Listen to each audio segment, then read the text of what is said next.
Welcome to the University of Findlay Art and Culture Show. I am Sharinda, your host, and today we are welcoming to set Dr. Stephen Tate. Welcome to campus and on set. Thank you, Sharinda. It's so exciting to have you here.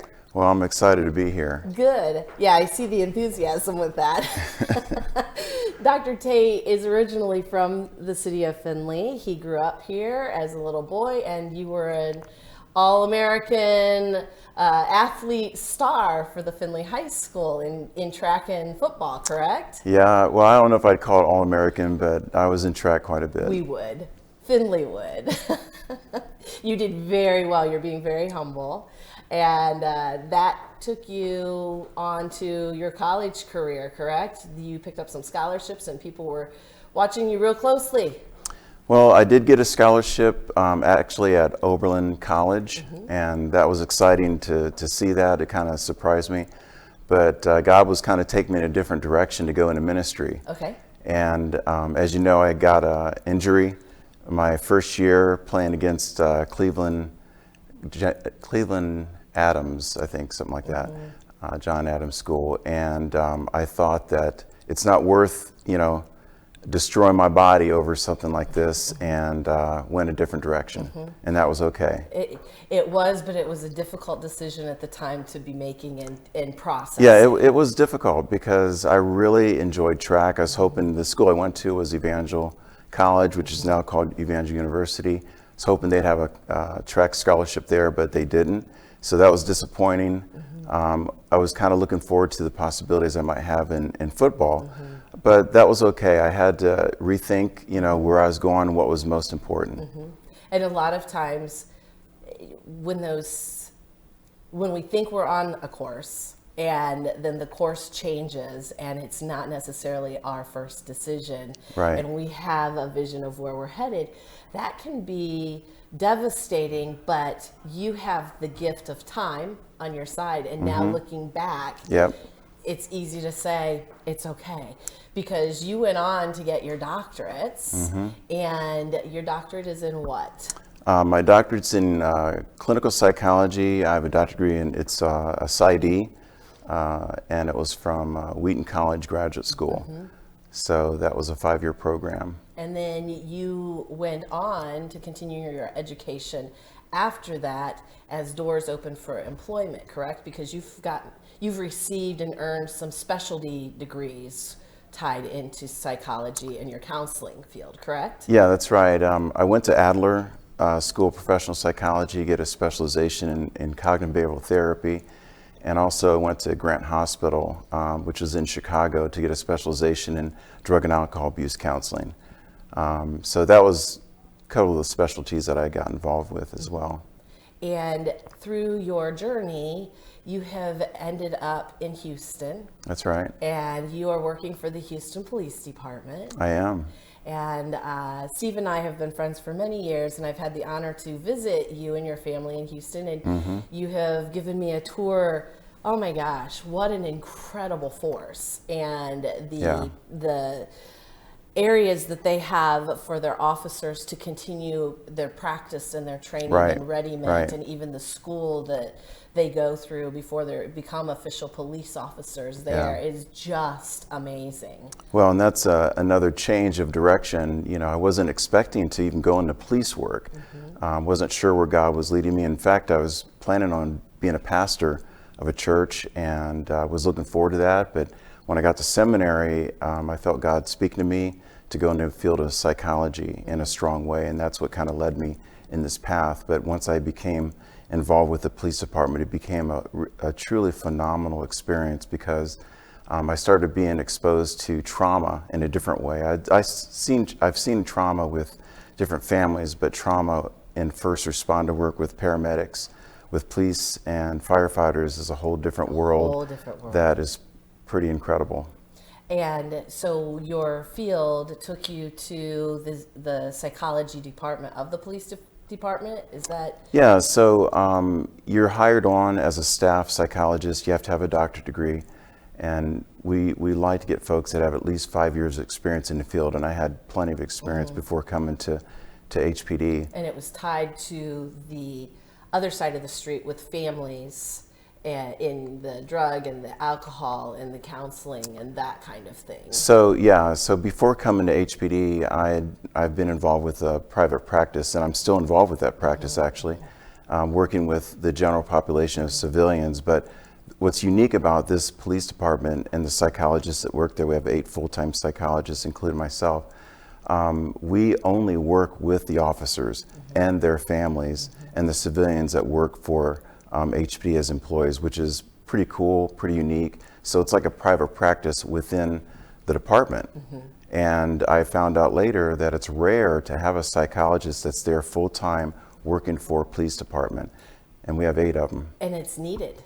Oh, it's so needed. And it's needed on a positive side.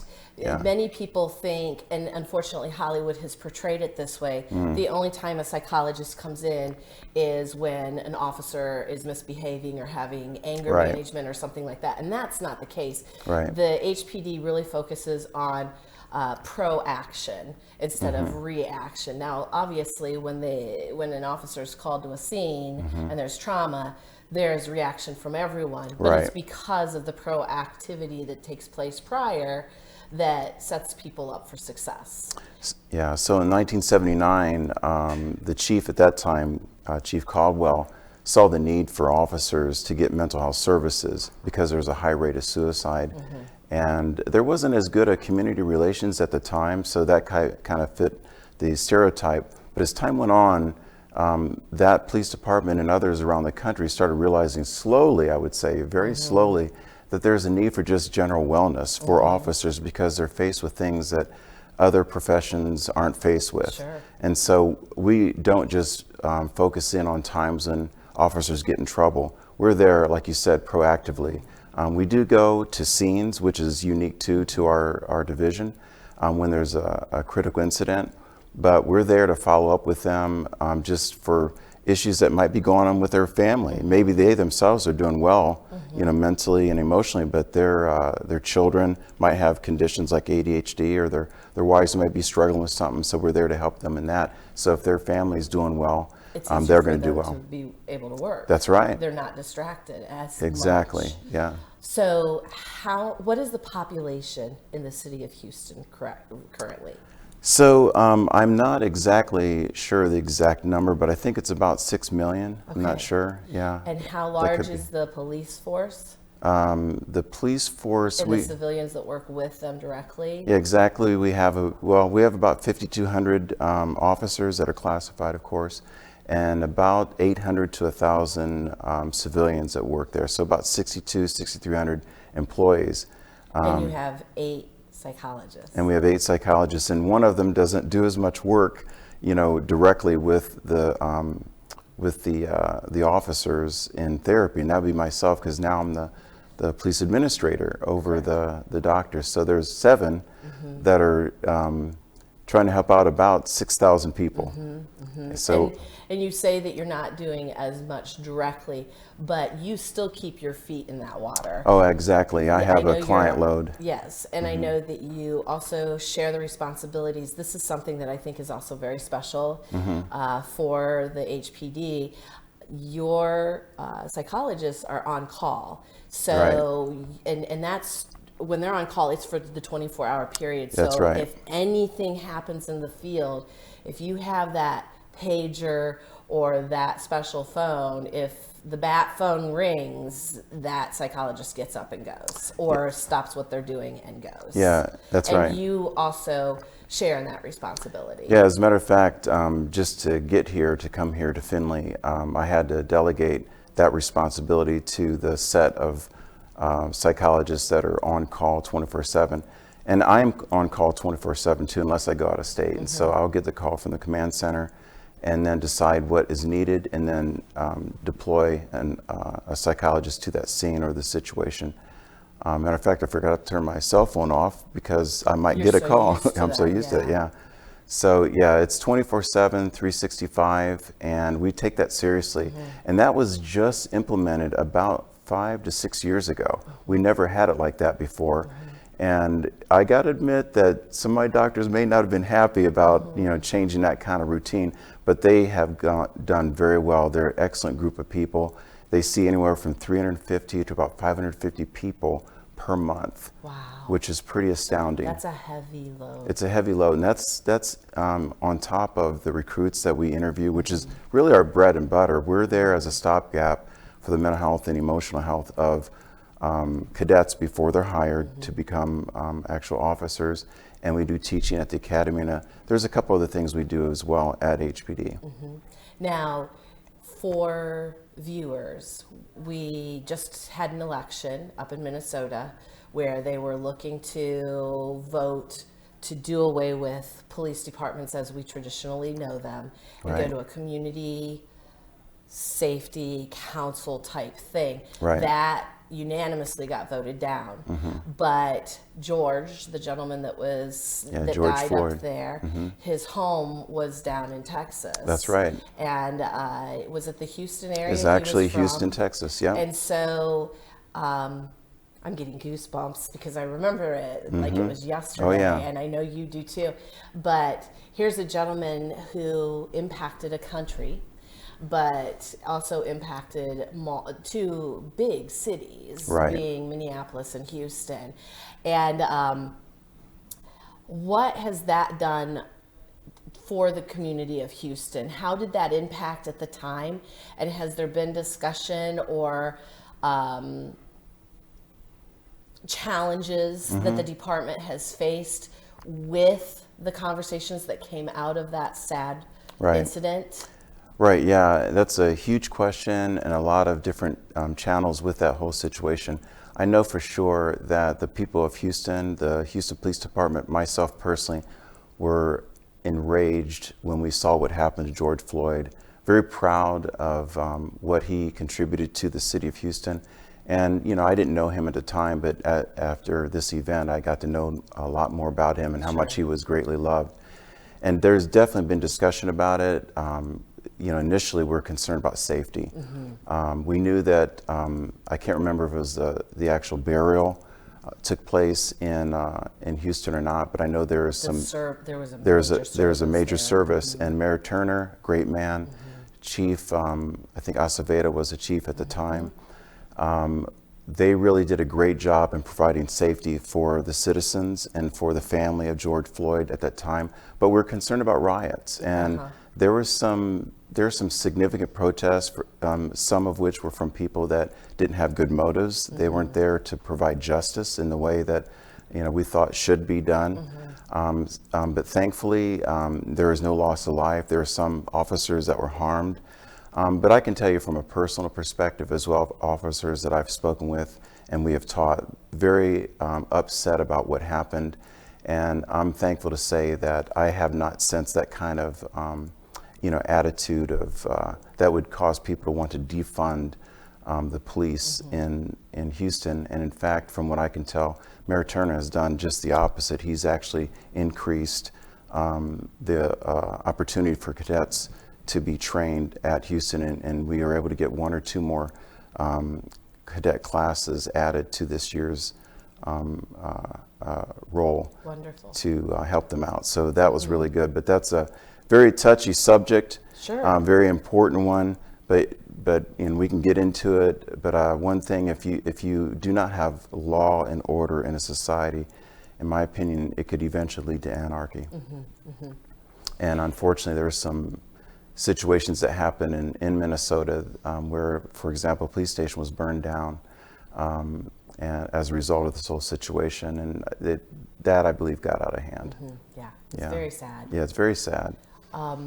So in travel and people being on call, what does that look like for you? Are you able to travel on a regular basis, or do you truly have to schedule out and let people know what you're doing and where you'll be? I mean, how much privacy do you get?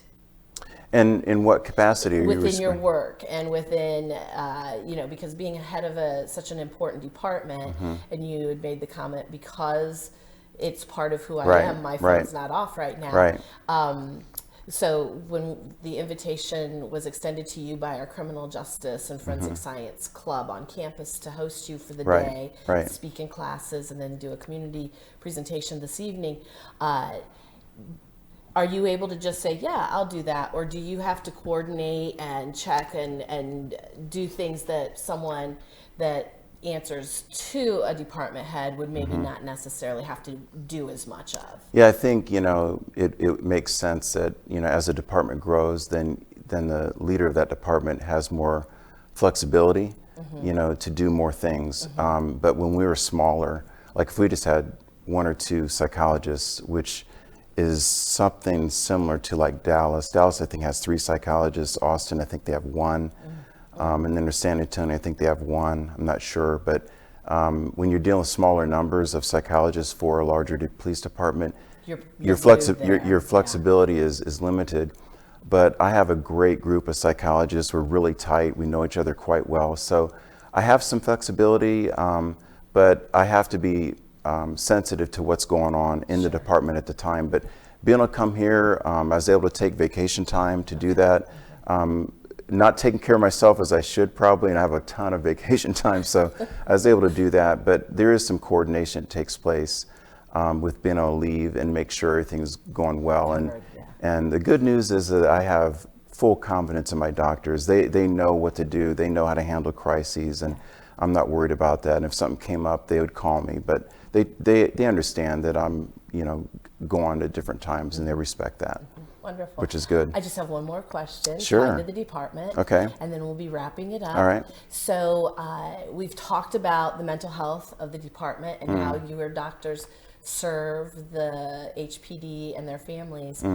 Who is serving the mental health advocates? Yeah, so I get that question periodically. It's because you see a lot too, as your department. Right. If Hollywood showed what the trauma truly is on some of these calls, people couldn't watch it. They would have post-traumatic stress disorder from watching the TV. And I chuckle because it's just, I'm in awe of how bad life really gets. Right. Oh, yeah. And so what is the support system that's built in for your team? Yeah, so we could probably do a better job in providing a direct support, network for us. But, when we hire someone, we try to hire people that have good self-care skills. Okay. We do a lot of checking in with each other. We spend a lot of time together. We do lunch together. We talk about what's going on. We do debriefings when we go out on scenes to make sure that we're doing okay. I remember a situation that happened some years ago where unfortunately an officer was struck by a drunk driver, which is not uncommon. He actually stopped a drunk driver and was servicing that driver. And then another drunk driver in one of those little Beetles came by completely drunk and hit him and killed him. Wow. And my doctor ended up going to that scene, and sadly, it's kind of graphic. There are several body parts that were scattered all over the pavement, and he had to step over those body parts. And unfortunately, that's not an uncommon situation that has happened with our department at times. So we have to be involved with self-care. So we talk with each other. We have faith in God. I'm not saying everyone's different with where they are with that faith, but they have that they trust in, and we pray for each other, and we'll check in with each other to make sure things are going well. But one thing I'm glad about is that we do try to do a good job in making sure we're doing all right, and if we're not, people take time off to make sure they take care of themselves, and I monitor that myself too. We have a critical incident stress management team that we are a part of, and so that's another support network that I can always call to. We just started a peer support unit at the department about 4.5 years ago.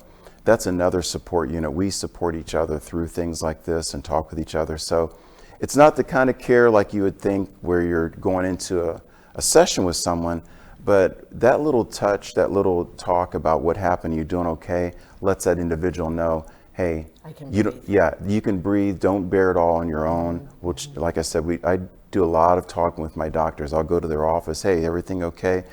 We'll talk about their personal lives if they feel comfortable doing that, or how their kids are doing, that kind of relieves that tension Sure. with the craziness that takes place. And I'm smiling because I, again, had the honor of having a tour of your facility. And I know that there's quite some rivalry about who's the best football team, and that you've got some jokes, you've got some running things that go on there, which lightens it up and makes Right. it fun for That's you. right. Yeah. So, Dr. Tate, thank you so much for being here, and I know that the students are really excited to have you in their classes, and I know community members have reached out as well as the students. They're looking forward to tonight. Absolutely. I know some professors, thank you, have offered extra credit for students who choose excellent. to attend, so Yeah. it's going to be a wonderful day to have Yeah. you here. This has been a great way to kick it off. Well, thank you so much. It's a joy being here and a privilege being on this campus. Thank you. And we want to thank you for tuning in.